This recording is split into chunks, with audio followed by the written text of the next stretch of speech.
Shalom. Selamat sore Bapak Ibu Saudara yang terkasih dalam Tuhan. Apa kabar semuanya?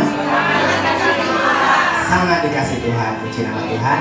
Hari ini saya di bawah dulu karena di atas ada choir anak-anak GYG remaja ikut bantu untuk melayani sama-sama. Ya, kita bersyukur kita sudah melewati di tahun 2025 dan sekarang kita sudah memasuki awal tahun 2026. Happy New Year, selamat tahun baru untuk jemaat Gereja Sungai Yordan Anugerah. Kita bersyukur Tuhan selalu menyertai kehidupan kita. Dia selalu baik di dalam kehidupan kita. Kita selalu berharap sama Tuhan karena kita percaya Yesus segalanya di dalam kehidupan kita. Amin. Haleluya. Berikan kemuliaan, berikan tepuk tangan bagi nama Tuhan. Kita mengharapkan hati kita sama Tuhan, kita mau berdoa. Haleluya Yesus, kami bersyukur Tuhan untuk sore hari ini kami berkumpul bersama Tuhan untuk memuji menyembah-Mu Tuhan. Kami memuliakan nama-Mu Bapa. Kami percaya Engkau Allah yang tidak pernah melupakan setiap kami. Kami percaya Engkau tidak pernah meninggalkan hidup kami ya Bapa.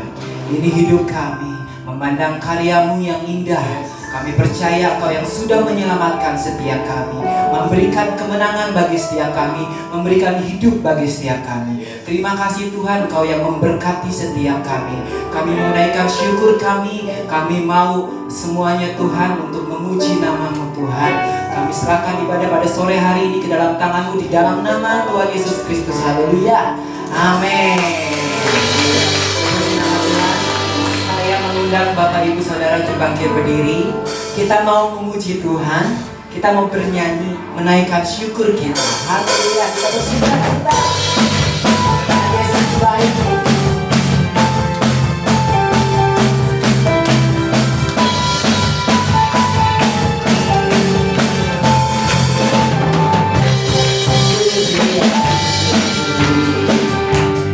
Tercurah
Selalu bersukacita, amin. Karena Tuhan Yesus kasih yang tidak pernah berkesudahan dalam hidup kita, amin.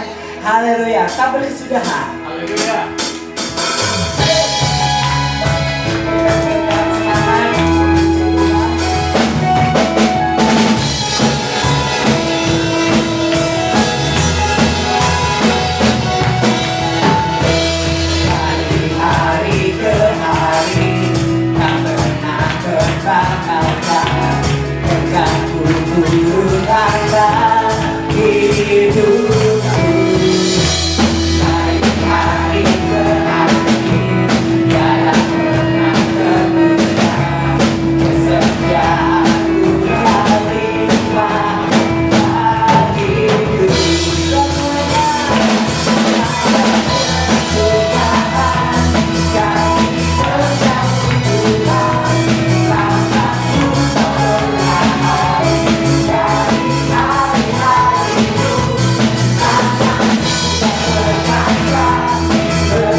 Kita bersyukur ya.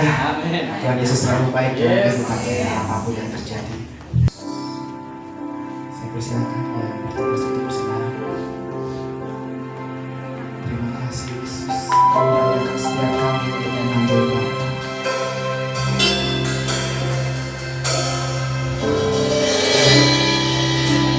Yang sempurna telah ku terima darimu, bukan karena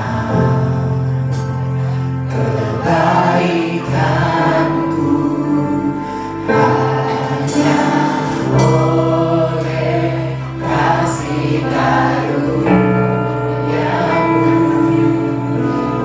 kau berikan aku layakanku untuk dapat memanggilmu Bapa.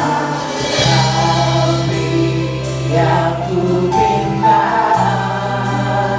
saat ku mencari, ku mendapatkan, ku ketuk pintumu dan kau bukakan,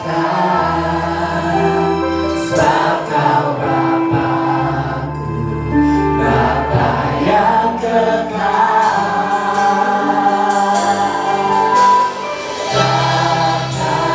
Kau biarkan aku melangkah hanya sendirian.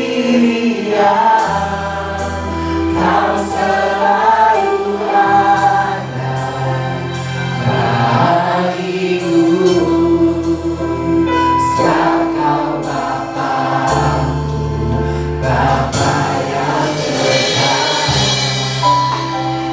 Saudara-saudara, untuk berdiri, kita merasakan kasih Tuhan. Kasih yang sempurna telah ku terima darimu, bukan karena kebaikanku, hanya oleh kasih karunia.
Haleluya. Bapak terima kasih.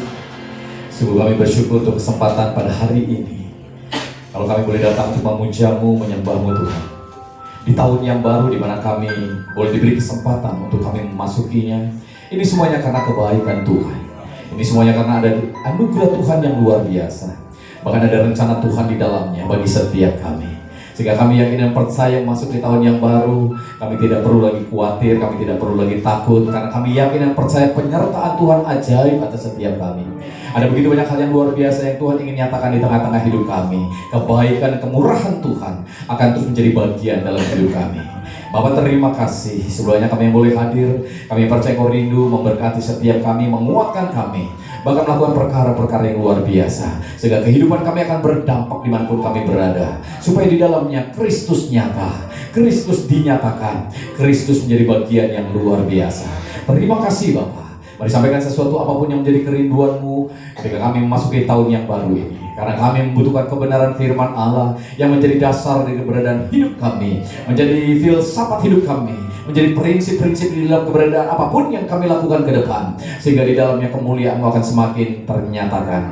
Terima kasih Bapa. Kami akan menyambutnya dengan penuh ucapan syukur di dalam satu nama Tuhan Yesus Kristus yang menjadi Tuhan dan Juru Selamat kami. Haleluya. Semua yang percaya, mari kita sama-sama katakan amin. Sekali lagi berikan tepuk tangan bagi Allah kita yang luar biasa. Silakan duduk Bapak Ibu Saudara, semuanya diberkati amin. Sekali lagi kasih tepuk tangan dong untuk tim PW kita. Wow, puji Tuhan ya. Baik, selamat sore semuanya, shalom. Apa kabar Bapak Ibu Saudara? Sangat dikasih Tuhan, amin. Baik, Bapak Ibu Saudara, sore hari ini sebelum kita sama-sama mendengar kebenaran firman Allah, saya kepengen, tadi Martin sudah terima belum itu untuk WA-nya? Boleh dimasukin, bisa nggak ya? Saya kepengen Bapak Ibu Saudara, setiap kita memulai mendengar kebenaran firman Allah, ada beberapa pernyataan deklarasi iman ya atas keberadaan setiap kita, untuk kita meyakini benar betapa inilah yang Allah rindukan untuk kita alami di sepanjang perjalanan tahun 2026 ini ya.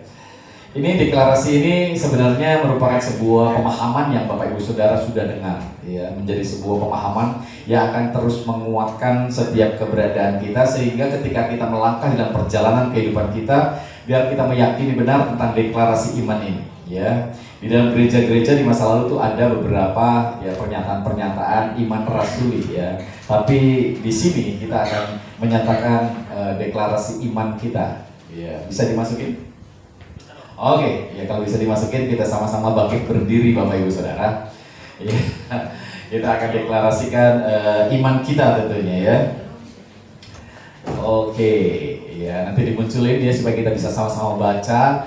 Dan ini akan menjadi sebuah kekuatan buat setiap kita tentunya. Jadi kalau di biasa kita ditanya apa kabar Bapak Ibu Saudara, apa?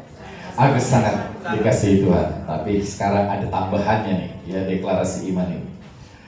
Oke, bisa muncul? Silakan. Ya, masih lama?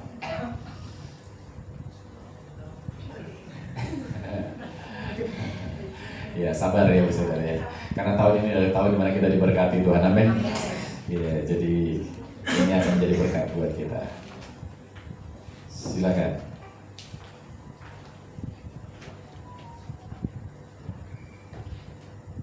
Bisa?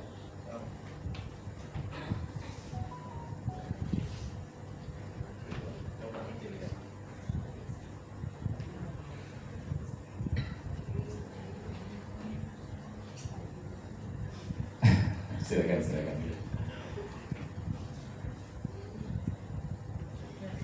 Ya, jangan diburu-buru biar tenang. Oke.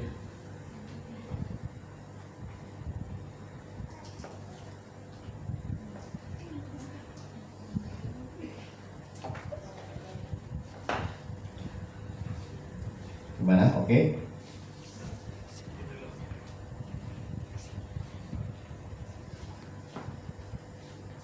Nah, itu dia. Siap ya. Udah mulai gambarnya muncul. Oke, ya kita akan sama-sama menyatakan, mendeklarasikan iman kita ya. Oke, 1, 2, 3. Aku percaya Tuhan Yesus adalah Juru Selamatku. Aku percaya dosaku sudah diampuni. Aku percaya Kristus hidup di dalamku. Aku percaya aku dikasihi tanpa henti. Aku percaya aku diberkati tanpa batas. Amin. Puji Tuhan. Berikan tepuk tangan untuk Yesus kita yang luar biasa. Silakan duduk Bapak Ibu Saudara.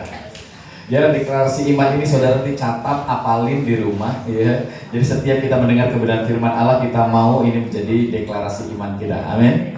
Dan dengan deklarasi ini menyatakan kepada kita sebuah keberadaan yang luar biasa. Baik Bapak Ibu Saudara, kita akan memasuki kebenaran firman Allah yang saya percaya akan jadi berkat buat kita semuanya. Nah, tema pada tahun ini, ya biasa kalau setiap tahun kita punya tema Bapak Ibu Saudara. Nah, tema pada tahun ini adalah sebuah tema yang saya mendapatkan ya kesan yang luar biasa, bahwa Tuhan rindu untuk membawa setiap kita Bapak Ibu Saudara di dalam pengenalan kita akan Kristus. Ada sesuatu yang membuat kita sadar bahwa seharusnya kita hidup di dalam kekayaan kasih karunia-Nya yang luar biasa. Makanya tema tahun ini adalah The Year of Living in the Riches of His Grace. Ya, dengan kata lain, tahun ini adalah tahun di mana kita hidup di dalam kekayaan kasih karunia. Nah, ada banyak orang ketika fokusnya tentang kekayaan, biasanya berbicara soal apa? Soal harta, soal uang gitu ya. Tapi di dalam kebenaran firman Allah ini bukan cuma sekedar soal harta, tapi soal begitu banyak hal di mana Tuhan sudah menyediakan segala yang kita perlukan menurut kekayaan dan kemuliaannya. Amin. Sehingga kita dibawa untuk meyakini benar di tahun ini ada begitu banyak kekayaan kasih karunia Tuhan akan menjadi bagian dalam kehidupan kita. Sehingga hal ini akan berdampak di dalam perjalanan hidup kita, ya. Dan bagaimana caranya untuk kita memperoleh setiap kekayaan apa yang Tuhan sudah berikan dalam hidup kita, supaya apa yang menjadi rencana Tuhan ini tergenapi dalam hidup kita, menjadi bagian dalam hidup kita. Mungkin di tahun-tahun yang lalu Bapak Ibu Saudara, kita sudah belajar begitu banyak kebenaran firman Allah. Dan mungkin Bapak Ibu Saudara juga sudah banyak menangkap begitu banyak hal yang luar biasa. Tapi ada beberapa orang ya yang mengalami hal-hal yang luar biasa, tetapi ada begitu banyak yang justru belum mengalami apa-apa. Sehingga dengan demikian, akhirnya ketika mereka dibawa di dalam apa yang menjadi kehendak Tuhan dalam hidupnya, seringkali mereka jadi agak sedikit apatis, agak sedikit pesimis gitu ya. Kayaknya sama aja gitu ya. Nggak ada perubahan begitu ya. Nah, ini Bapak Ibu Saudara yang akhirnya membuat banyak orang akhirnya hilang harapan, putus asa, ya, tawar hati. Ya, ini yang akhirnya membuat banyak orang tidak meyakini betapa tahun demi tahun ternyata Tuhan punya hal-hal yang luar biasa yang sudah disediakan di dalam keberadaan hidup kita. Nah, di tahun ini ya kita akan mengalami sebuah keberadaan di mana kita akan hidup di dalam kekayaan kasih karunia-Nya yang luar biasa. Amin. Iya, yang percaya amin yang lebih kenceng nih. Amin. Iya. Kita buka dulu ayatnya. Efesus pasal yang kedua, ayatnya yang ke-7. Iya, perhatikan Bapak Ibu Saudara. Efesus pasal yang kedua, ayatnya yang ke-7. Iya, supaya Bapak Ibu Saudara memasuki tahun yang baru, biasanya ada banyak orang seringkali ya kepengen tahu apa ya yang terjadi ke depan nanti. Ya, sehingga banyak orang akhirnya mencoba untuk menafsirkan banyak keberadaan itu. Makanya di momen-momen tahun baru biasanya yang laku itu ya nubuatan, apalagi Pak Saudara? Ya, mungkin cenayang peramal atau yang suka ramalan-ramalan. Wah, itu biasanya menarik tuh. Ya. Tahun ini kita memasuki namanya tahun apa? Tahun apa? Ada yang tahu tahun apa? Tahun kuda. Kudanya kuda apa? Kuda api. Bukan kuda emas, kuda api. Ya, jadi kudanya ada apinya ya. Nah, kalau orang-orang yang mempercayai hal itu biasanya mereka ngulik tuh Saudara. Di tahun kuda api ya biasanya sio apa yang akan diberkati? Sio apa yang akan diberkati? Siomay. Ya, gitu. Ya. Jadi ada banyak sio yang di tahun ini akan diberkati dan ada juga sio-sio yang di tahun ini akan mengalami apa? Enggak diberkati, ciong katanya, ya begitu Bapak Ibu. Nah, orang-orang itu akan seringkali mencoba membawa keberadaan apa yang kepengen mereka alami di tahun-tahun dimana ketika tahun baru itu muncul. Ya, jadi mereka akhirnya mencoba mengolah itu semuanya dan mereka mempercayai hal-hal itu, Bapak Ibu Saudara. Tetapi bagi kita, anak-anak Tuhan, kita harus mencoba membawa keberadaan hidup Bapak Ibu Saudara untuk terus dapat melihat apa yang disampaikan oleh firman Tuhan. Amin. Firman Tuhan harus yang menjadi dasar, bukan sio, bukan apa lagi? Bukan ramalan. Ya, bukan apa lagi? Bukan senaya, bukan hal-hal yang seperti itu. Di zaman dulu ada siapa itu? Iya, Bapak sudah apal itu ya. Kadang-kadang wah tahun ini nggak kelihatan nih awannya terlalu tebel, gelap nutupin. Mama Loren misalnya begitu. Ya, kenapa gelap Bapak Saudara? Karena memang orangnya udah meninggal ya begitu. Jadi nggak ada ramalannya. Dan buat kita hari-hari ini ada banyak Bapak Ibu Saudara ketika kita berjalan di dalam pengambilan keputusan kita seringkali dipengaruhi oleh apa yang ada di dalam diri kita. Nah, makanya ada banyak hal di mana seorang itu bisa berhasil dan seorang itu nggak berhasil. Kenapa? Karena sadar tidak sadar bahwa di dalam dirinya ada sebuah keberadaan di mana dia mengambil keputusan. Nah, kita baca dulu dalam Efesus pasal yang kedua ayat yang ke-7. Perhatikan di situ. Ya, dikatakan di sini Efesus pasal yang kedua ayat yang ke-7, supaya pada masa yang akan datang ia menunjukkan kepada kita apa? Kekayaan kasih karunia-Nya yang melimpah-limpah sesuai dengan apa? Kebaikannya terhadap kita dalam Kristus Yesus. Tuhan ingin ini menjadi waktu yang terbaik di dalam kehidupan kita, di mana kita disadarkan bahwa Tuhan sedang membawa kita untuk hidup di dalam apa? Kekayaan kasih karunia-Nya yang melimpah-limpah. Wow, luar biasa ya. Kenapa kita akan mengalami hal itu Bapak Ibu Saudara? Karena ayat selanjutnya ini yang menjadi poinnya. Ini ayat emas kita kan, Efesus pasal yang kedua ayat yang ke-8 ya. Jadi ketika kita membawa diri kita untuk dapat mengalami hal ini di tahun ini, hidup di dalam kekayaan kasih karunia-Nya yang melimpah-limpah, ternyata ini semuanya memang Tuhan sudah berikan dalam hidup kita. Kenapa? Ayat yang ke-8-nya berkata demikian Saudara. Sebab karena kasih karunia kamu diselamatkan oleh iman, itu bukan hasil usahamu, tetapi pemberian Allah. Amin. Jadi saudara sekarang bisa menikmati kekayaan kasih karunia itu karena Tuhan sudah memberikan kepada kita ya, iman yang membawa kita untuk mampu mempercayai Kristus yang sudah membayar semua harganya buat kita. Jadi tak sadar ketika saudara sekarang jadi orang percaya, kekayaan kasih karunia itu sudah menjadi bagian dalam hidup saudara. Nggak ada yang amin? Iya. Sehingga dengan demikian saudara hanya tinggal apa? Memunculkan itu di dalam diri saudara.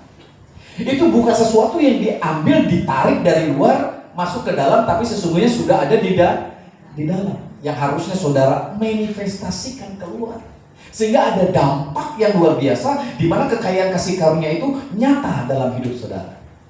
Nah, ketika kita mempelajari poin ini, sadar tidak sadar sebenarnya ini harusnya menjadi sebuah prinsip dasar dari kehidupan kita sebagai orang percaya. Nah, Bapak Ibu Saudara, di dalam kehidupan ini sadar tidak sadar setiap orang punya filsafat dalam hidupnya, punya prinsip dasar, cara pandang. Sehingga dengan prinsip dasar ini, dengan filsafat ini, kita mengambil keputusan. Jadi keputusan apapun yang saudara ambil di waktu-waktu yang lalu sebenarnya dasarnya dari apa?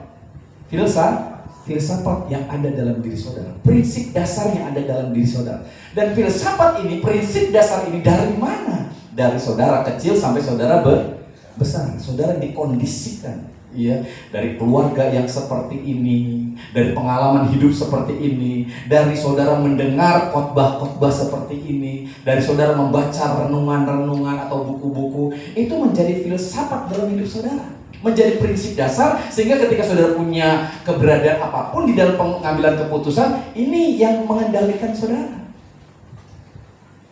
Nah, kalau prinsip dasarnya firman, saudara boleh melihat begitu banyak hal yang luar biasa ketika saudara mengambil keputusan. Misalnya saya kasih contoh, ketika saudara disakiti orang, ya, ketika saudara diomongin jelek sama orang, kira-kira respon apa yang muncul dari saudara?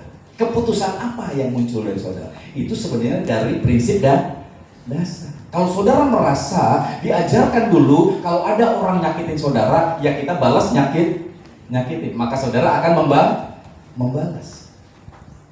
Kejahatan dibalas dengan kejahatan. Tapi ketika saudara membaca firman, ternyata ini semuanya nggak boleh begitu loh. Harusnya apa? Membalas kejahatan dengan kebaikan. Amin. Pembalasan itu milik siapa? Milik Tuhan. Amin. Jadi ketika saudara memasukkan ini dalam hidup saudara, menjadi prinsip dasar, ketika ada orang menyakiti saudara, saudara apa? Enggak terlalu akan membalas. Saudara hanya cukup mengampuni. Izinkan pembalasan itu datangnya dari Tuhan. Amin. Jadi respon saudara tenang aja. Enggak kesinggung, enggak langsung baper, enggak marah, nyantai aja. Kenapa? Karena kita tahu pembalasan itu datang dari Tuhan. Kita tugasnya di sini, prinsipnya hanya apa? Mengampuni. Tuhan, aku mengampuni mereka yang udah ngomongin saya di belakang. Iya, Tuhan ngampuni mereka yang sudah ngomongin jelek kita. Amin. Itu semuanya dari mana respon kita? Firman Tuhan. Jadi hari-hari ke depan ini, apapun yang saudara nanti akan putuskan, sebenarnya seberapa banyak prinsip firman itu sudah menjadi filsafat dalam hidup saudara. Sehingga pengambilan keputusan apapun itu dampaknya luar biasa dalam hidup saudara. Nah, ketika saudara sudah memunculkan itu, memanifestasikan prinsip dasar itu, itulah yang akan menarik berkat Tuhan, kekayaan, kasih karunia Tuhan melimpah-limpah dalam hidup kita. Amin. Hal ini penting buat kita. Jadi kekristenan yang sesungguhnya bukanlah kita mempelajari begitu banyak cara, perbuatan, tapi lebih kepada kesadaran. Ya, sebab itu saya melukirkan saudara, kita harus sadar. Ya. Jadi ketika firman ini disampaikan, sesungguhnya tujuan kita bukanlah untuk kita mengalami hal-hal rohani yang luar biasa, di mana kalau lagi doa, kretek-kretek, wah ini Tuhan hadir nih, ya kan begitu. Tiba-tiba rasa, mau nangis nih, terharu gitu ya, rasanya Tuhan hadir nih. Pengalaman itu baik buat kita, tapi tujuannya bukanlah kita untuk mengalami hal-hal seperti itu. Tujuan kita adalah memanifestasikan, memunculkan Kristus yang sudah ada di dalam diri kita.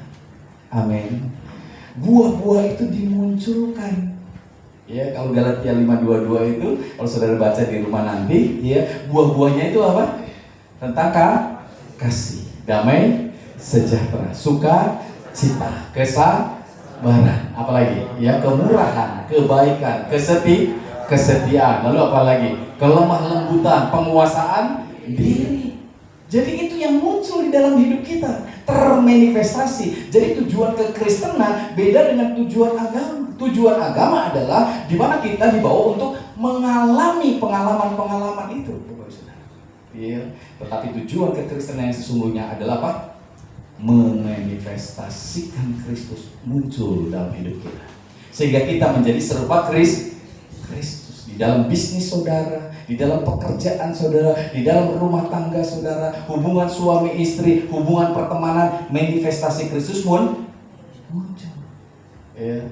Dimana kalau saudara lagi gimana, kesabaran dimunculkan. Sabar, dia memang orangnya begitu, bawel, cerewet, wet, ya kan begitu ya. Kita harus sabar. Amin.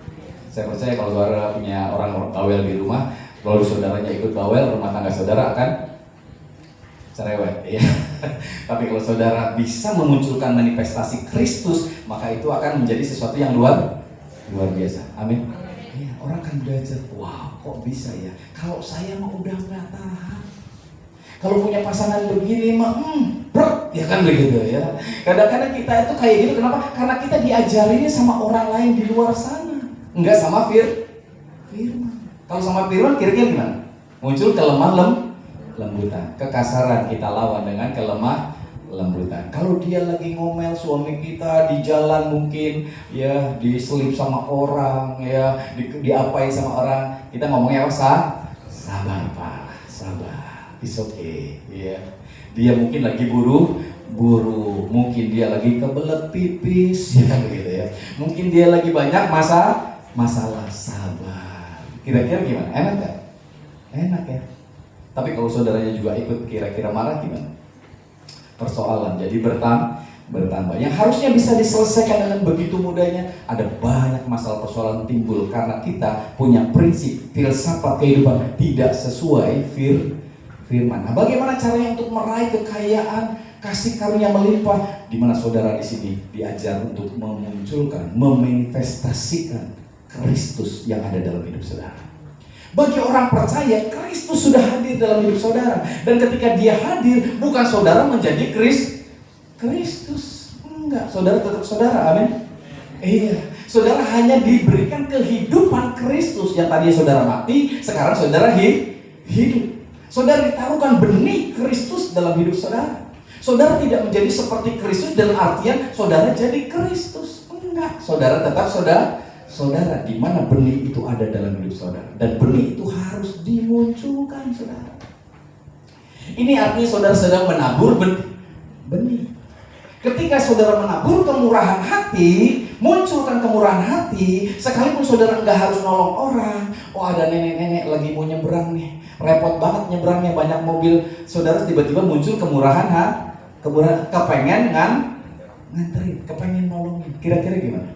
Lagi hujan, lagi apa, orang lain pikir ngapain juga sih nolongin dia, malah jadi hujanan. Iya. Lalu orang itu tak nolong. Kenapa? Karena ada apa? Kemurahan hati yang mendorong dia. Iya. Nggak tahunya nenek ini adalah CEO dari sebuah perusahaan top. Iya.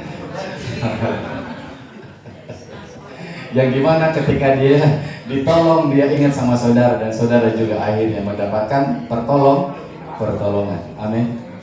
Iya. Kalau enggak ditolong, saudara enggak masalah juga, tapi saudara tidak mendapat apa-apa. Tapi ketika saudara menolong, ternyata Tuhan membuka jalan. Amin. Iya. Saya pernah cerita sama saudara, ya, bagaimana ketika ada seorang bernama Ribka. Ya, pada suatu ketika Abraham punya anak namanya Ishak. Bagaimana Ishak coba untuk mencari pasangan hidupnya. Dia mencari istri. Abraham kepengen istrinya itu dari kampungnya. Iya, karena dia ngelihat bahwa yang di kampungnya orangnya baik-baik. Iya, saya punya istri kampungnya di Rengas Dengklok. Iya, gitu ya. Jadi kalau misalnya mau cari jodoh, kira-kira cari orang Rengas Dengklok, karena bukan cuma sekedar baik hati tapi juga cantik-cantik. Jadi orang Rengas Dengklok itu cantik-cantik. Ya, ayo cari orang di kampung sana. Jadi yang disuruh oleh Abraham ini, pegawainya, ayo cari ya buat jodohnya Ishak di kampung Rengas Dengklok gitu. Ya, kira-kira seperti itu. Lalu orang ini pergi. Nah, ketika di Rengas Dengklok, wow, ternyata Rengas Dengklok itu besar dan banyak perempuan cantik, baik-baik juga. Kira-kira gimana? Bingung dia, yang mana yang bakal jadi jodohnya Ishak. Lalu dia berdoa sama Tuhan, kalau ada orang yang nawarin dia minum, inilah orangnya. Ya. Pada saat itu di sumur itu ada beberapa perempuan cantik-cantik lagi bernyanyi, mungkin lagi nyari sesuatu. Ternyata mereka lagi ngambil air pakai pundi-pundi. Ya, jadi mereka selesai itu dia pergi. Nah, si pegawainya ini ada di situ. Mungkin dia udah minta sama beberapa orang tapi nggak dilayani. Kira-kira siapa yang melayani? Yang punya kemurahan hati.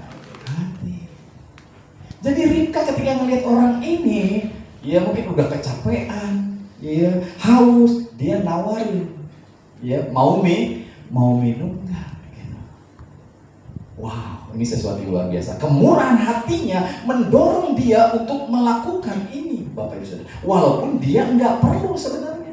Kalaupun nggak nawarin juga nggak apa-apa, kenal juga enggak, iya tahu juga enggak siapa nih orangnya. Mungkin bermain sama teman-temannya lebih oke. Mungkin temennya ngomong, ayo Ribka cepetan, ngapain juga sih nolongin tuh orang? Gitu. Ribka bisa aja meninggalkan itu, tapi kemurahan hati tidak meninggalkan dia untuk melakukan sesuatu. Amin. Kadang-kadang kalau kita ngelihat mungkin ada orang tua di kampung saudara lagi kesusahan, lalu saudara masak sayur asam, kepengen ngasih. Amin. Jangan izinkan hal apapun menghalangi saudara untuk kemurahan hati itu muncul. Karena tanpa disadari ternyata itu dilihat oleh siapa? Oleh Tuhan. Orang lain mah nggak lihat, tapi Tuhan melihat, dan Dia yang akan memberkati kehidupan kita. Amin. Banyak orang sering kali kepengennya dilihat orang. Makanya kalau ngasih aja mesti apa? Difoto selfie dulu, ya kan begitu ya. Ini ternyata dia lagi ngasih sesuatu gitu, iya. Butuh validasi padahal enggak penting. Jadi Ribka nolongin orang ini. Ayo kalau mau minum, nih minum sampai puas. Bukan cuma orangnya yang dikasih minum, siapa? Untanya juga dikasih minum, Bapak Ibu Saudara. Ada berapa untanya? Ternyata orang ini bawa untanya banyak. Ada 10, satu onta itu bisa berapa galon katanya minumnya, Bapak Ibu Saudara. Jadi Ribka ketika ngasih makan satu unta, dia harus bolak-balik, bisa 5 kali bolak-balik untuk memuaskan satu onta. 10 onta kira-kira berapa kali baliknya? 50 kali bolak-balik, Saudara. Bayangin, kemurahan hatinya mendorong dia. Dia melakukan bukan supaya mendapatkan jasa, dia mendapatkan upah, enggak. Dia juga enggak kenal nih orang. Hanya kemurahan hati yang mendorong dia. Amin. Tapi apa yang terjadi setelah dia melakukan itu? Dia mendapatkan jodoh. Siapa? Ishak. Siapa Ishak? Anak konglomerat nomor 1 di bumi pada waktu itu. Amin. Ini sesuatu yang luar biasa. Kemurahan hati membawa dia menikmati kekayaan, kasih karunia yang berlimpah-limpah. Dia nggak tahu. Ada banyak orang kadang-kadang ketika dia mau melakukan kebaikan, dia kepengen mendapatkan jasa. Biar dibalas sama Tuhan. Saya mau datang ke gereja biar diberkati. Padahal kita datang ke gereja bukan supaya diberkati. Amin. Karena kita sudah sadar bahwa kita sudah diberkati. Amin. Jadi kita mau datang untuk mengucap syukur. Karena saya butuh apa? Ya, punya cinta terhadap Tuhan. Jadi saya datang ke gereja enggak terpaksa supaya diberkati. Udah hujan-hujan ya biarinlah ya. Biar nanti saya usahanya diberkati, keluarga saya diberkati gitu. Akhirnya saudara datang dengan terpaksanya ke gereja. Pas WL-nya terada ngaco lagi gitu kan ya gitu. Saudara enggak nikmati, saudara ngomel atau WL salah wae nyanyina sana gitu ya. Datang ke gereja bukannya apa? Mengucap syukur, malah ngeritik banyak orang. Ketika enggak disalamin, waduh asirnya iya mah payah iya mah, ya kan gitu. Asir di gereja orang mah nyalamin pakai senyum, di sini mah boro-boro. Jadi datang ke gereja bukan mau mengucap syukur. Kenapa? Karena dia datang bukan untuk menikmati itu Tuhan, tapi dia datang, dia merasa kepengen diberkati itu Tuhan. Padahal ini yang harusnya kita pahami. Kita adalah pribadi yang sudah diberkati Tuhan. Amin. Jadi berikan tepuk tangan dulu dari Allah kita yang luar biasa ya. Hal ini penting. Jadi kemurahan hati itu dimunculkan. Apakah ini kita lakukan karena jasa? Enggak. Apakah Ribka kepengen diberi uang? Enggak. Dia juga bukan orang kekurangan. Apa dia karena ini orang tahu nih, ini suruhannya Abraham nih, dia pasti yang mau cari pasangan hidup buat Ishak? Enggak, saudara. Dia hanya melakukan sebagaimana kemurahan hati yang muncul dalam dirinya. Ketika saudara melakukan ini dalam hidup saudara, ada begitu banyak hal yang luar biasa terjadi dalam hidup saudara. Karena bukan saudara yang akan mendapatkan begitu banyak hal yang luar biasa di mana saudara mendapat berkat dari orang-orang ini, tapi ternyata balasan saudara dari mana? Dari Tuhan yang luar biasa. Amin. Sehingga Tuhan berkata di sini supaya pada masa yang akan datang, masa sekarang ini, Ia menunjukkan kepada kita kekayaan kasih karunia-Nya. Ketika kita memanifestasikan Tuhan, memanifestasikan Kristus, kemurahan hatinya, ternyata begitu banyak pertolongan datang dalam hidup saudara. Amin. Sadar tidak sadar ini yang seringkali banyak orang gak pahami. Kalau sudah hidup di bawah kasih karunia, ketika kita mendapatkan pengajaran grace bahwa kita sudah diselamatkan bukan karena usaha kita, ya udah kita nggak usah ngapain. Nanti berkatnya datang sendiri. Ternyata ya, orang-orang yang sudah mendapatkan kasih karunia nggak bisa tahan untuk memunculkan Kristus yang mendorong dia untuk melakukan sesuatu.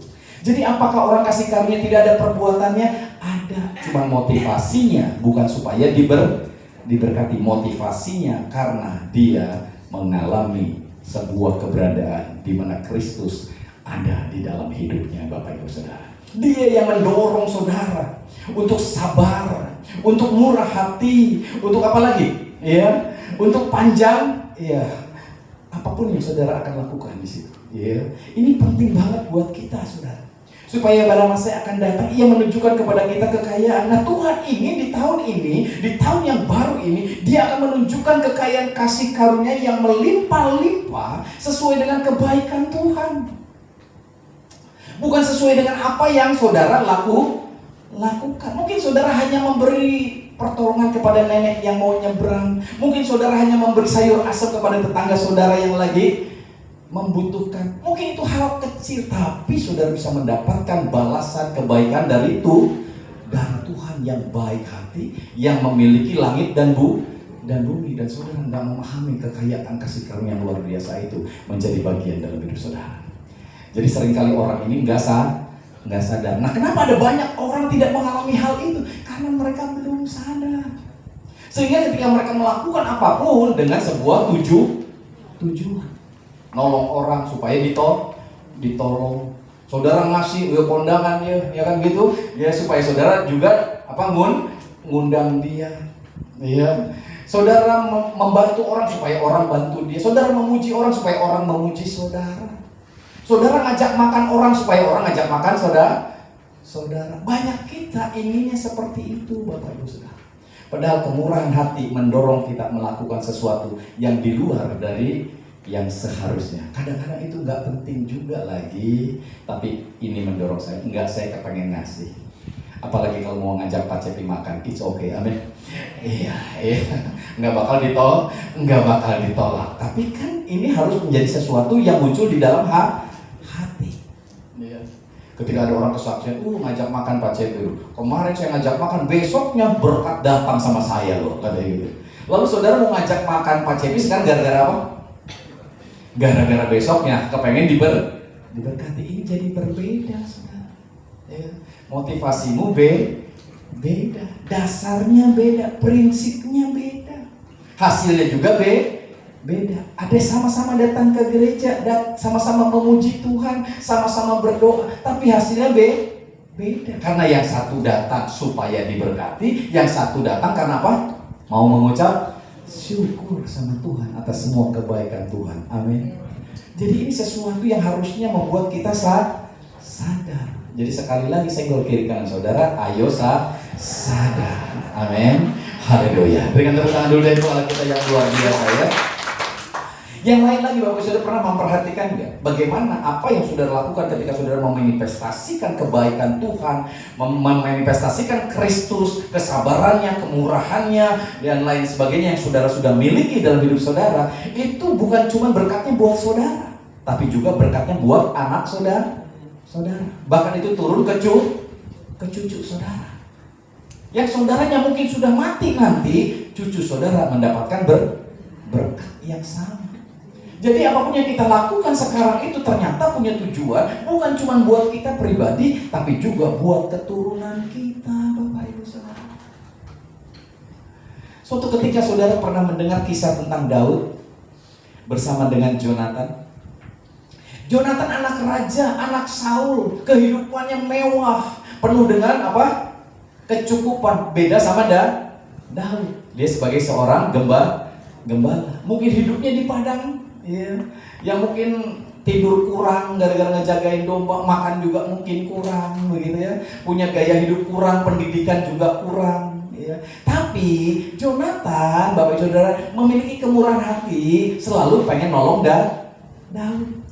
Walaupun Daud sudah ditentukan untuk menjadi pewaris, ya Bapak Saudara, penerus dari kerajaan ini, dia bukannya iri. Seharusnya dia marah karena yang jadi pewarisnya harusnya Jonatan. Iya, Jonatan harusnya marah, ini saingan gue nih. Iya gitu. Tapi justru enggak, Jonatan justru malah murah hati. Ketika Daud dipanggil ke istana, Jonatan justru menolong dia, ngajarin Daud mungkin cara hidup di istana. Bahkan ketika Saul, bapaknya Jonatan itu iri sama Daud, ingin membunuh Daud, Jonathan yang melindungi Daud. Ya, Jonathan yang melindungi dia. Bahkan ketika Daud mau lari ya daripada keberadaan Saul, Jonathan ngasih apa? Ngasih sepatunya, ngasih pedangnya, ngasih jubahnya sama Daud. Dia ingin melindungi Daud, Bapak Ibu Saudara. Kebaikannya, kemurahan hatinya membawa dia untuk menolong Daud.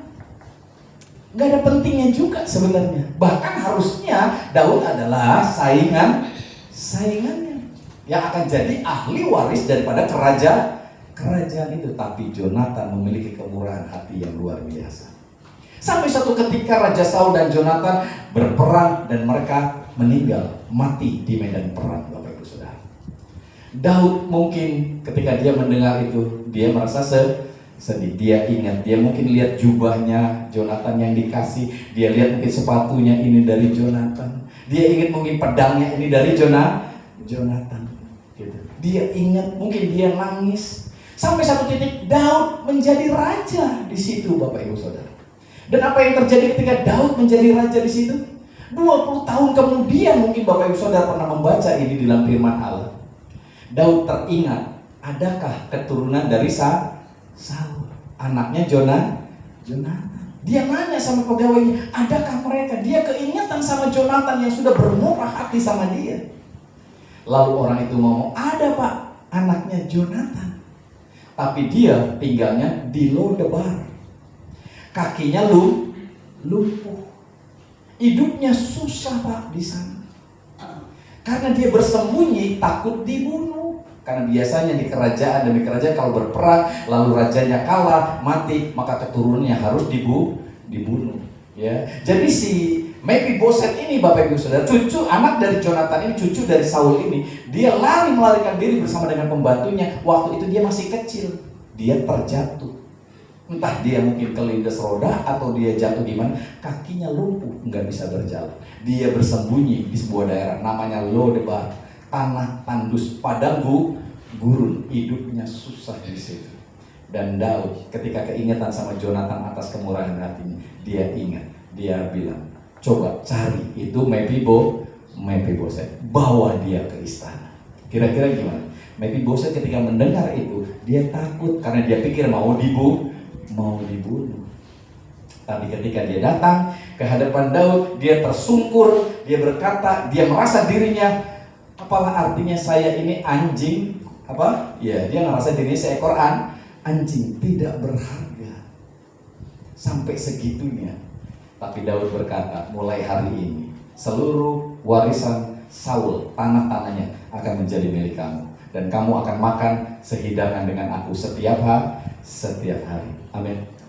Kemurahan Jonathan, Bapak Ibu Saudara, papah daripada Mephiboset yang sudah berbaik hati kepada Daud, itu berbalaskan luar biasa. Jadi ketika saudara hari-hari murah hati, mungkin datang ke gereja pagi-pagi ngelihat sampah saudara ambil, orang lain mungkin gak lihat. Siapa yang lihat? Tuhan yang lihat. Mungkin saudara ngeberesin ini, mungkin saudara membantu itu, mungkin saudara melakukan ini semuanya. Saudara mungkin gak berharap banyak, tapi kemurahan hatimu yang melakukan. Siapa yang balas? Tuhan yang balas. Amin. Dan Tuhan membalas bukan cuma buat saudara, tapi juga anak saudara, cucu saudara. Amin. Dan semuanya diberkati Tuhan. Amin. Jadi sekali saya wakilkan saudara sadar. Haleluya. Ya. Jadi ini hal penting yang harusnya saudara miliki ketika saudara hidup di dalam sebuah keyakinan bahwa Yesus hidup tinggal dalam hidup saudara. Dia harus termanifestasi. Dari tujuan kekristenan adalah memunculkan buah ini dalam hidup saudara. Jadi bukan pengalaman rohani di mana saudara krotak, waduh saya ini kayaknya ketemu Yesus ini, ya kan begitu. Kalau doa harus ada ketemu cahaya putih, wah itu baru kayaknya doanya sempurna. Atau mungkin tiba-tiba ketemu malaikat yang punya sayap sambil bersinar gitu. Jangan salah, iblis aja bisa menyamar menjadi malaikat terang. Kita nggak tahu ini malaikat apa iblis kalau kita mengandalkan hal-hal yang seperti itu. Jadi yang harusnya tujuan daripada kekristenan yang sesungguhnya adalah apa? Memanifestasikan Kristus. Karakter kita muncul, saudara. Kita jadi orang-orang yang berintegritas, amin. Ya. Kalau saudara mungkin sering kali membaca buku atau melihat di medsos, ya mungkin ada perbedaan orang kaya sama orang miskin, ya karakternya beda. Bedanya gimana sih Pak? Ya kan gitu. Ya kalau orang kaya katanya begitu ya. Kalau lagi usaha nggak mau untungnya gede-gede, maunya untungnya sedikit tapi panjang. Ya tapi kalau orang miskin katanya kepengen untungnya gede, ya kan begitu. Jadi akhirnya orang itu nggak percaya, akhirnya kita jadi miskin. Ya orang kaya selalu berpikiran dia untuk mengolah semuanya jangka panjang. Jadi semakin dipercaya, semakin diberkati. Tapi kalau orang yang pengen buru-buru kaya, justru kena masalah orang nggak percaya lagi. Beda kan? Beda. Ini yang membuat perbedaan di mana kita tidak menikmati kebaikan Tuhan dalam hidup kita, tidak menikmati kekayaan kasih karunia yang melimpah-limpah yang Tuhan sudah sediakan, karena kita tidak memunculkan karakter Kristus. Orang kaya banyak. Tapi orang yang bertahan jadi orang kaya di atas adalah orang-orang yang memiliki integritas. Apa yang dikatakan sesuai dengan apa yang ada di hatinya. Amin. Enggak ada tipu daya di mulutnya, enggak ada kebohongan di dalam dirinya. Yang ada adalah kejujuran. Apa adanya. Itu namanya integritas. Karakter yang baik yang dimunculkan. Jadi orang ketika usaha sama saudara, percaya sama saudara. Ketika orang bergaul sama saudara, percaya. Dia mah gak bakal ngomongin di belakang. Dia mah gak bakal nusuk dari belakang. Bahasa-bahasa gitu udah gak ada. Dia mah bukan ular kepala 5, ya kan begitu ya. Bukan gitu ya. Karena ada yang seperti itu, yang membuat orang akhirnya gak percaya. Ini semuanya kenapa terjadi? Karena tanpa disadari saudara sedang memunculkan Kristus dalam hidup saudara. Sehingga orang boleh melihat. Nah inilah yang menjadi kunci penting di mana kita bisa menikmati kekayaan kasih karunia yang melimpah-limpah di tahun yang baru ini. Amin. Sehingga ketika saudara hari ini mau melakukan sesuatu, ini membentuk saudara. Ini akan membuat saudara mikir dulu, saya harus bereaksi apa? Keputusan saya mesti gimana? Sesuai nggak dengan firman? Amin. Karena itu harus tertanam dalam diri kita. Nah banyak orang filsafat hidupnya, prinsip hidupnya bukan firman. Akhirnya di dalam perjalanan hidupnya ada banyak keputusan yang salah, keliru, yang membuat dia akhirnya jatuh bangun di dalam perjalanan hidupnya. Tidak mengalami yang namanya kekayaan kasih karunia menjadi bagian dalam hidupnya. Padahal dia rajin ke gereja, padahal dia rajin doa, padahal dia rajin di dalam melakukan hal-hal yang rohani. Tapi dia tidak memiliki prinsip-prinsip sesuai dengan firman Allah. Dia jalani semuanya sesuai dengan apa yang menjadi keinginan hatinya. Tidak sesuai dengan keinginan firman. Jadi akhirnya jatuh bangun Bapak Ibu Saudara, sampai dia ngerasa bahwa gue udah rajin, gue udah melayani, gue udah ngabisin waktu buat pekerjaan tuh, tapi kok nggak ada hasilnya. Karena tanpa disadari mereka tidak sadar.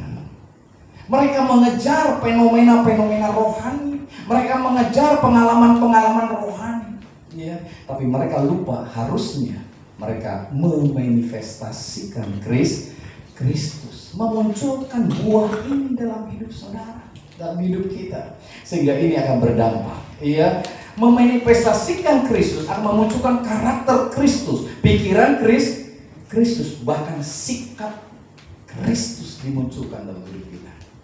Jadi hari-hari ini ketika hal ini ada dalam hidup saudara, ini merupakan sebuah saat yang luar biasa. Inilah saatnya kemuliaan Tuhan dinyatakan dalam kehidupan kita. Amin. Iya, inilah saatnya kita mengalami realitas Tuhan yang nyata, di mana tanpa sadar saudara bisa menikmati begitu banyak hal yang luar biasa datang dalam hidup saudara.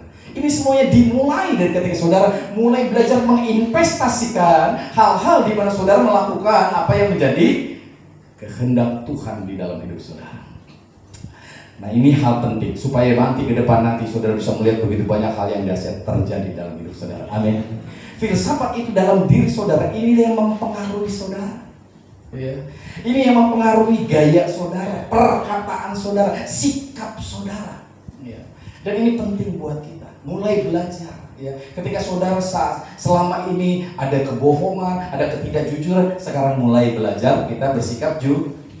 Mungkin awalnya kelihatan rugi, tapi akhirnya akan mendatangkan berkat yang luar biasa. Kalau saudara bohong, mungkin awalnya mendatangkan keuntungan, tapi akhirnya akan mendatangkan kehancuran. Ini bedanya, saudara. Ya.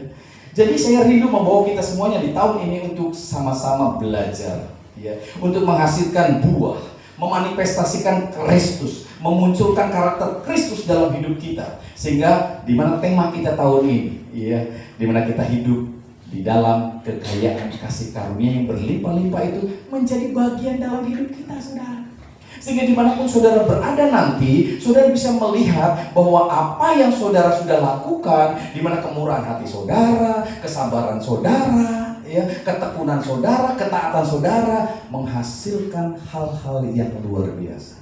Dan ini bukan orang lain yang memberkati saudara, tapi siapa? Kristus itu sendiri yang memberkati saudara. Amin. Saudara mungkin dipertemukan dengan orang-orang yang luar biasa. Ribka dipertemukan dengan Ishak. Amin. Iya. Jonathan mungkin bisa dipertemukan dengan Daud, dan Daud dipertemukan dengan Mephiboset yang hidup di padang tandus penuh dengan penderitaan, dia dipertemukan dengan Daud.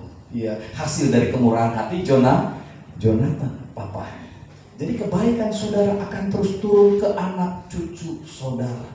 Dimana ketika saudara memanifestasikan Kristus, anak cucu saudara juga diberkati. Makanya Daud berkata, anak cucu orang benar tidak akan pernah minta-minta roti. Amin. Kenapa? Karena kita sudah memanifestasikan Kristus hari-hari ini.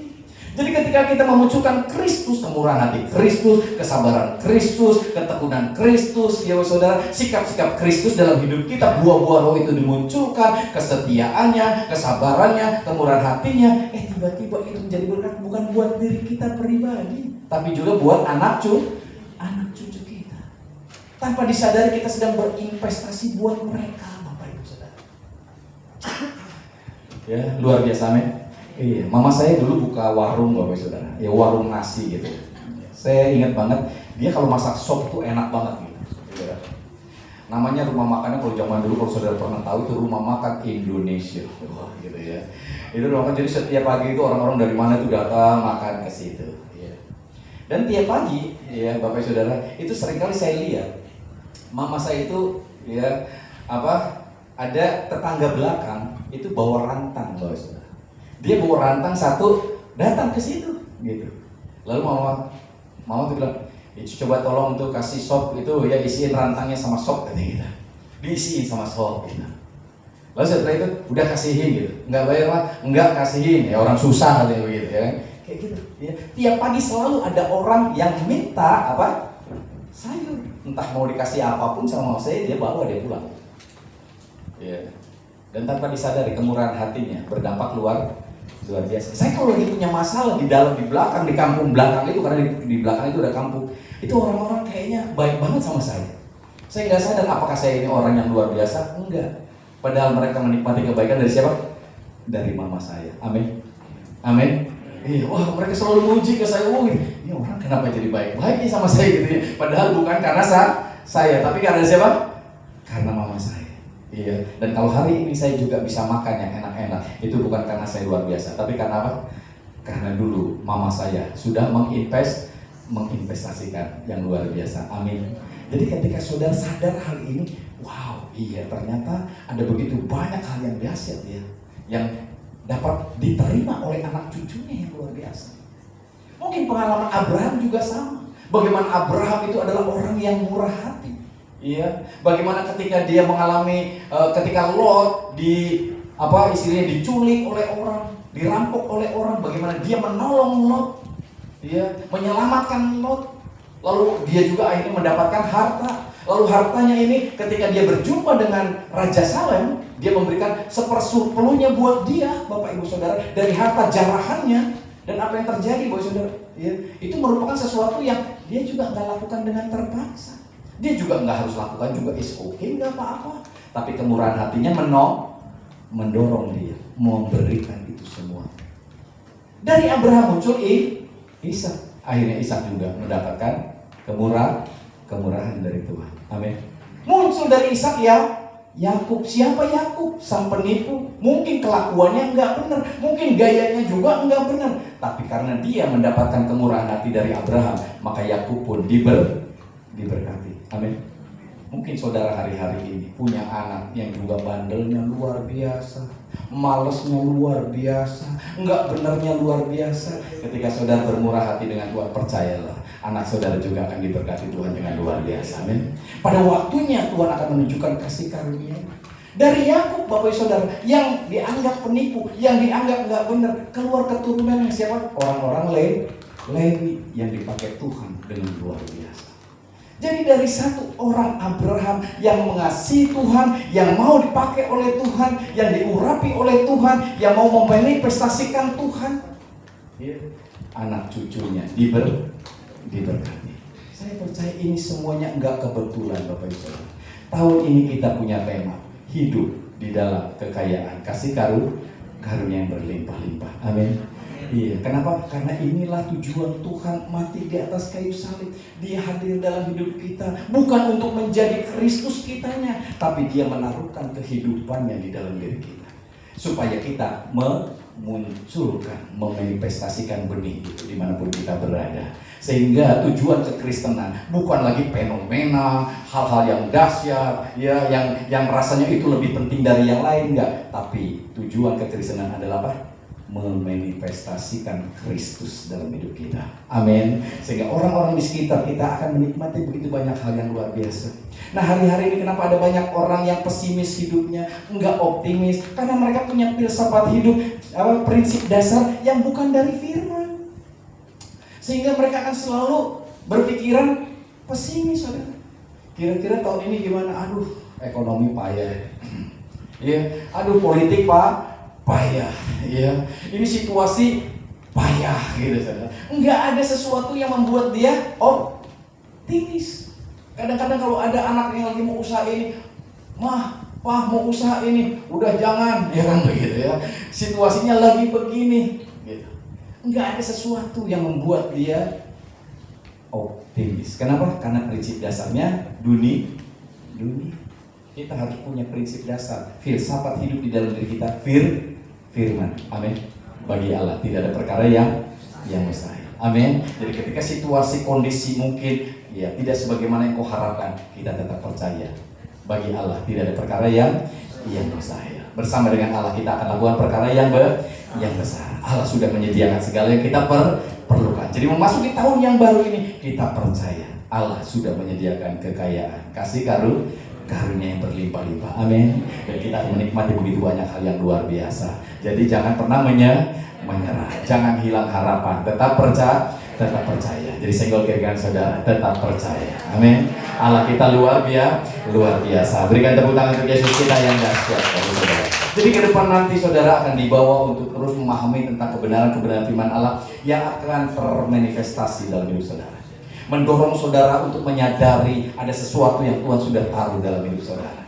Sehingga hari-hari ke depan nanti saudara punya tujuan bahwa ketika saudara melayani, ketika saudara datang beribadah, ketika saudara melakukan hal-hal baik dalam hidup saudara, itu semuanya muncul karena adanya rasa di dalam diri saudara. Ada kemauan dalam diri saudara, bukan lagi supaya diberkati, bukan lagi supaya dilihat orang, bukan lagi supaya mendapat balasan dari Tuhan, tapi karena Tuhan sudah memberkati saudara dengan berlimpah-limpah, dan kita akan memanifestasikan itu dalam hidup saudara. Sebagaimana Ribka dengan kemurahan hatinya menjumpai Ishak, ya, anak konglomerat yang luar biasa. Iya, sebagaimana Mephibosheth di dalam segala kegagalannya, kelumpuhannya, dia mendapatkan berkat yang luar biasa. Ini semuanya karena kemurahan hati Bapak Ibu Saudara yang termanifestasi, yang menjadi berkat, menjadi investasi yang besar. Jadi hari-hari ini kebaikan saudara, kemurahan hati saudara, ketika saudara mungkin melayani gereja, nyumbang mungkin gereja, Natal mungkin nyumbang orang-orang di sekitar saudara, nolong mereka, ingat itu adalah kemurahan hati di mana Tuhan yang melihat saudara. Amin. Iya, dan Tuhan akan membalaskannya berlipat-lipat kali ganda. Amin. Bukan dari orang itu tentunya, bukan juga dari sekitar saudara, Tuhan yang akan membuka jalan berkatnya dari saudara. Inilah caranya di mana kita bisa menarik kekayaan kasih karunia ini muncul dalam hidup kita. Jadi orang-orang yang hidup di bawah kasih karunia itu bukan orang-orang yang cuma diem doang, nunggu berkat doang, tapi justru dia memanifestasikan Kristus dalam hidupnya. Jadi hari-hari ini ketika saudara menghadapi tantangan apapun, Kristus nyata dalam hidup saudara. Amin. Amin. Dan nama Tuhan akan dipermuliakan. Ya, sekali lagi berikan tepuk tangan untuk Yesus kita yang luar biasa. Ya, saya percaya kita semua diberkati. Amin. Yuk kita persiapkan hati kita untuk menikmati perjamuan kudus. Ya, saya undang tim PW untuk maju ke depan. Kita akan sama-sama mendukung dalam doa. Haleluya. Semuanya diberkati, amin. Oke, saya undang juga untuk pelayan perjamuan untuk maju ke depan. Yuk kita akan sama-sama.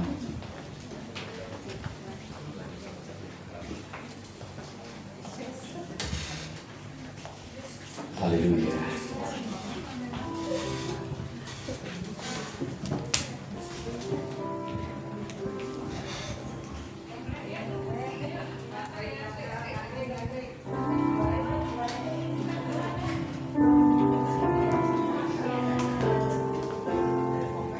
Haleluya. Bapak terima kasih.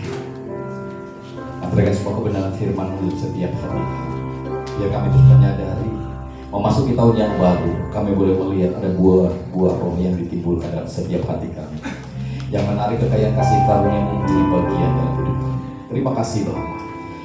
Melalui perjamuan kudus ini kami boleh terus diingatkan tentang karya Kristus yang luar biasa, di mana tubuhmu terpecah bagi kami, di mana darahmu tercurah bagi kami, untuk memulihkan hidup kami, menyelamatkan hidup kami, menebus hidup kami, sehingga kami boleh layak di hadapan.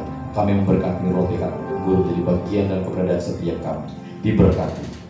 Ketika kami boleh meminumnya, memakannya, ini anugerah Tuhan dinyatakan dalam hidup kami. Dan kasih karunia Tuhan menjadi nyata dalam hidup kami. Karya Kristus dinyatakan dalam hidup kami. Kami menjadi orang-orang yang berdampak luar biasa dimanapun kami berada. Menjadi berkat, menjadi anugerah, dan nama Tuhan dipermuliakan. Kami memberkatinya di dalam nama Yesus.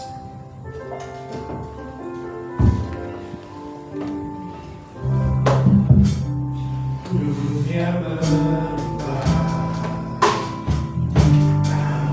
kasih-Mu Tuhan tetap sama di hidupku. Kau setia dalam setiap rencana-Mu. Ku percaya hidupku dalam tangan-Mu.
Sebab apa yang telah kuteruskan kepadamu telah aku terima dari Tuhan, yaitu bahwa Tuhan Yesus pada malam waktu ia diserahkan mengambil roti, dan sesudah itu ia mengucap syukur atasnya. Ia memecah-mecahkannya dan berkata, inilah tubuhku yang diserahkan bagi kamu. Perbuatlah ini menjadi peringatan akan aku. Haleluya. Tuhan rindu untuk setiap kita terus mengingat akan apa yang Dia sudah lakukan. Tubuhnya terpecah dengan begitu banyak penderitaan supaya kita dipulihkan. Hubungan kita dengan Bapa kembali dipulihkan, sehingga kita boleh berkenan di hadapannya, menjadi anak-anaknya untuk menikmati semua kekayaan kasih karunia yang melimpah-limpah, menjadi bagian di dalam keberadaan hidupnya, sehingga hidupnya muncul dari keberadaan kehidupan kita. Inilah yang menjadi kerinduannya, saudara dipulihkan, diberkati dengan luar biasa. Mari kita akan sama-sama makannya dengan penuh ucapan syukur, penuh keyakinan bahwa Tuhan sudah menyediakan kekayaan kasih karunia di dalam hidup kita. Ayo kita sama-sama makannya di dalam satu nama, Tuhan Yesus Kristus. Haleluya.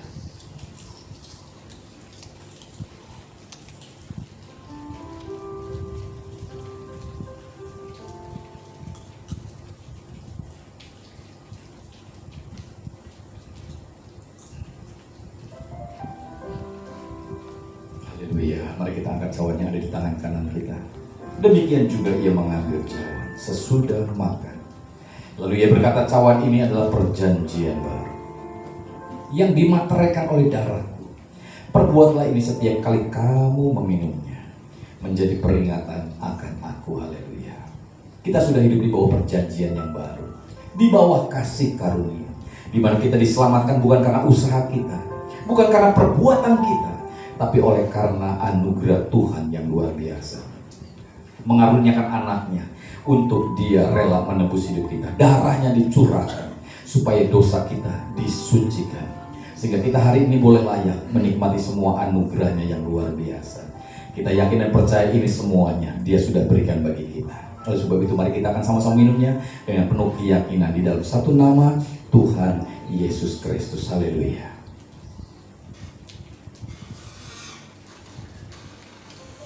Haleluya. Bapak terima kasih. Mari kita sembah Dia, bersyukur kepadanya atas semua kebaikan. Di tahun yang baru Allah sudah menyediakan kebenaran yang luar biasa, di mana kekayaan kasih karunia menjadi bagian dalam hidup kita. Terima kasih Bapa. Terpujilah nama-Mu Tuhan. Karya-Mu ajaib dalam hidup kami. Oleh sebab itu Bapa, kami menyembah karena hanya Engkau yang layak untuk disembah. Haleluya. Terpujilah nama-Mu. Sembah hanya bagi-Mu Tuhan. Oh, haleluya. Ajaib karya-Mu. Oh, haleluya. Ajaib perbuatan-Mu. Ajaib kasih-Mu. Ajaib Yesus. Ajaib kasih-Mu Tuhan. Oh, terpujilah nama-Mu. Terpujilah Yesusku. Kebaikan kemurahan-Mu atas kami umat-Mu. Oh, biar kekayaan kasih karunia-Mu melimpah atas kehidupan setiap kami.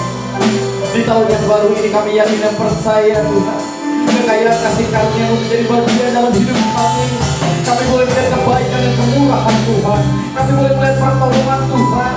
Yang sakit dijamah disembuhkan oleh Tuhan, yang lemah terus dikuatkan oleh Tuhan. Bahkan yang berkekurangan Tuhan membuka jalan dengan luar biasa. Haleluya. Tiada yang mustahil bagi-Mu. Oh, ajaib perbuatan-Mu Yesusku.